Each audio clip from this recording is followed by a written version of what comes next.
स्वागत है दोस्तों आप सभी का आज के इस नए वीडियो में। बहुत ही इंपॉर्टेंट आज के वीडियो में 8 नंबर आपका पक्का होने वाला है, क्योंकि आज आपको बताएंगे कि प्रार्थना पत्र कौन कौन से आ सकते हैं और प्रार्थना पत्र कैसे लिखे जाते हैं। पूरा 8 का 8 नंबर आपको कैसे मिलेगा। आइए शुरुआत करते हैं, 8 नंबर आपका पक्का करवा देते हैं।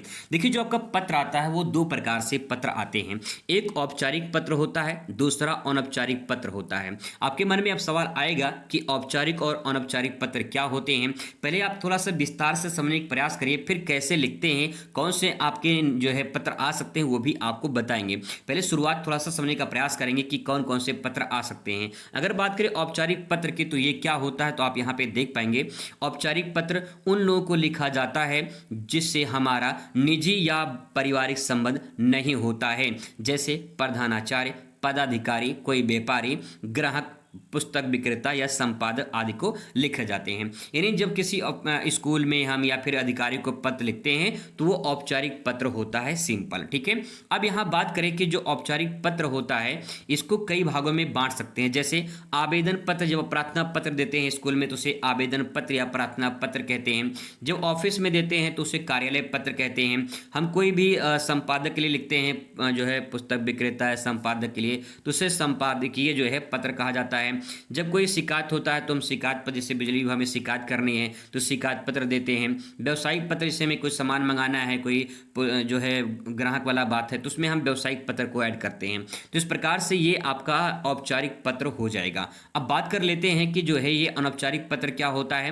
तो यह पत्र अपने सगे संबंधियों, मित्र, दोस्तों, रिश्तेदारों को जो लिखते हैं वो आपका अनौपचारिक पत्र हो जाएगा, सिंपल परिभाषा। ठीक है, अब यहाँ पे एक करके समझने का प्रयास करते हो तो एग्जाम्पल के माध्यम से आपको बता दें। यहाँ पे जो ये पत्र आप देख पा रहे हैं 2020 से लगातार 2022, 24, 25 में लगातार पूछा जा रहा है। जैसे कि अपने विद्यालय के प्रधानाचार्य को एक पत्र लिखिए जिसमें अपने माता पिता के साथ केदारनाथ यात्रा पर जाने के लिए 10 दिन की अवकाश मांगी गई हो। अब आपको बता दें कि पत्र प्रधानाचार्य के नाम पर ही लिखा जाएगा, इसकी जगह पे कुछ और हो सकता है। यहाँ पे बीमारी के लिए हो सकता है, ठीक है, यहाँ पे फीस माफी के लिए हो सकता है, यहाँ पे कुछ पॉइंट और ऐड हो सकता है। बाकी सेम प्रधानाचार्य को ही पत्र लिखना है, यानी आपको स्कूल में लिखना है तो वो सारा चीज सेम रहेगा जो आप यहाँ पे लिख पा रहे हैं, देख पा रहे हैं। और ये आपका थोड़ा सा इसमें चेंज होगा। तो आइए देखते हैं कैसे आप इसे लिखेंगे। तो सबसे पहले बहुत सिंपल परिभाषा, सिंपल आप लिख सकते हैं। सेवा में प्रधानाचार्य महोदय, आप ऐसे लिखेंगे।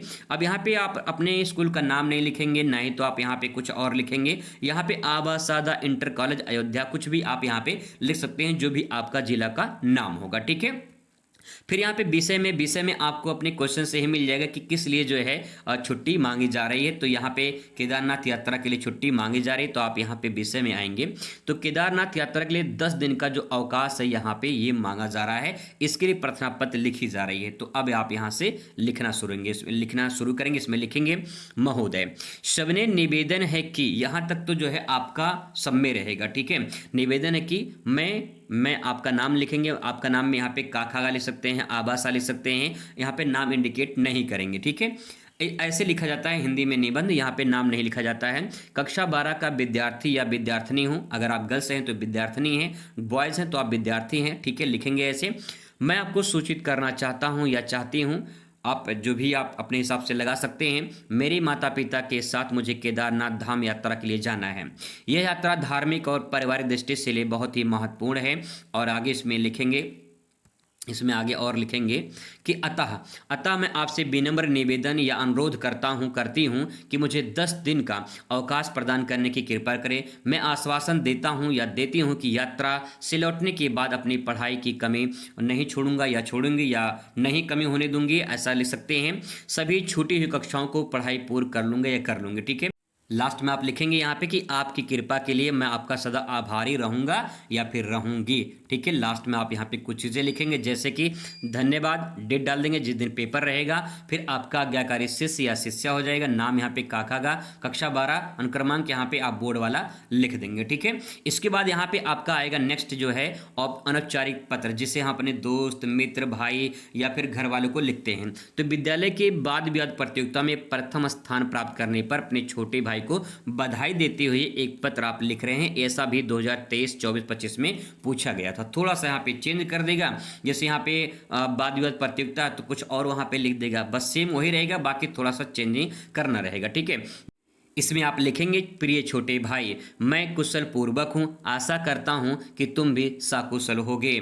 मुझे अभी अभी ये शुभ समाचार मिला है कि तुमने विद्यालय की वाद विवाद प्रतियोगिता में प्रथम स्थान प्राप्त किया है।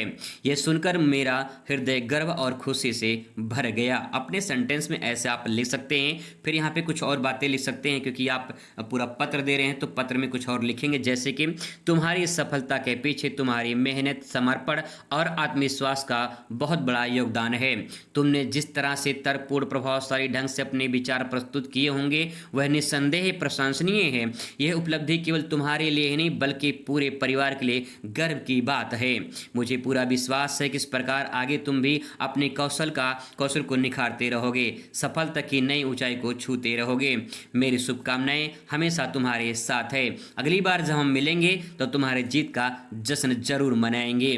फिर इसके बाद आप यहाँ पे लिखेंगे, अपना ध्यान रखना, आगे भी इसी तरह से परिश्रम करते रहना। तुम्हारा स्नेही भाई बहन लिख सकते हैं, आबासा, बस काम खत्म।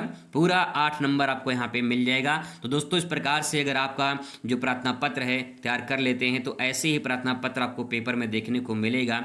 आई होप आपको समझ में आ चुका होगा। चलिए मिलते हैं नेक्स्ट वीडियो में। Thanks for watching.